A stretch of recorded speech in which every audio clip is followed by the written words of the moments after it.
Olá, obrigado por ter vindo até a nossa página para conversarmos sobre crises. O assunto de hoje é a diferença entre gerenciamento de risco e gerenciamento de crises. Vamos entender certinho o que é um e o que é outro. Tem quem diga por aí que é a mesma coisa. A verdade é que são coisas completamente diferentes e se um for bem feito, o outro nem vai precisar existir. Então vamos entender essas diferenças, vamos começar abordando o que é o gerenciamento de risco. Afinal de contas, ele deve vir primeiro. Gerenciamento de risco é a parte da prevenção, é o planejamento, é o controle dos acontecimentos antes que eles se tornem reais.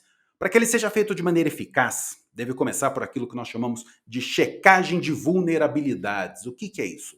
É uma auditoria profunda em todas as pontas da organização, buscando foco de problemas, buscando sinais de alerta que podem algum dia se transformar em uma crise grande, uma crise que vai comprometer a reputação e a imagem de sua empresa.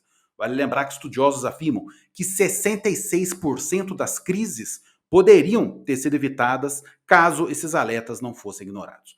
Uma vez feita a checagem de vulnerabilidades, cabe aos líderes apontarem as soluções para as questões levantadas. Afinal de contas, o gerenciamento do risco pensa no problema antes dele existir, de modo que ele nem chegue a existir, que ele não vire uma crise de fato.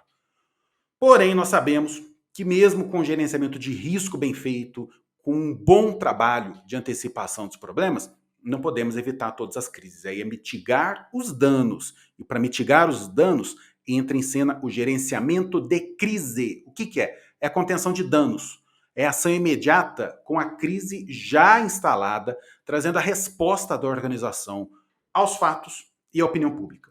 Gerenciamento de crise é o que fazer depois que a barragem estourou, depois que o avião caiu, depois que foi descoberto erro na contabilidade ou o funcionário agrediu uma idosa por causa de troco ou postou um comentário racista numa rede social.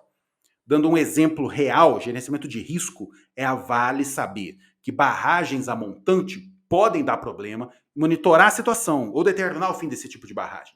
Já o gerenciamento de crise é a resposta da empresa após o rompimento em Brumadinho, com todas as ações que vieram na sequência da tragédia, como cuidado com as vítimas e seus parentes, a questão da comunicação com a imprensa, enfim, tudo aquilo que veio depois da tragédia.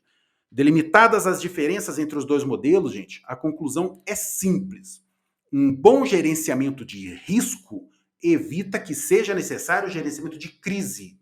O que recomendamos? Invista na antecipação dos problemas e na prevenção. É a melhor saída para evitar as grandes crises. Eu sempre digo, as empresas mais bem preparadas para a crise são aquelas que se saem melhor durante uma crise. Eu faço a pergunta, e aí, na sua empresa, como anda o gerenciamento de risco e o gerenciamento de crise? Obrigado pela atenção, continue acompanhando os nossos conteúdos. Tchau!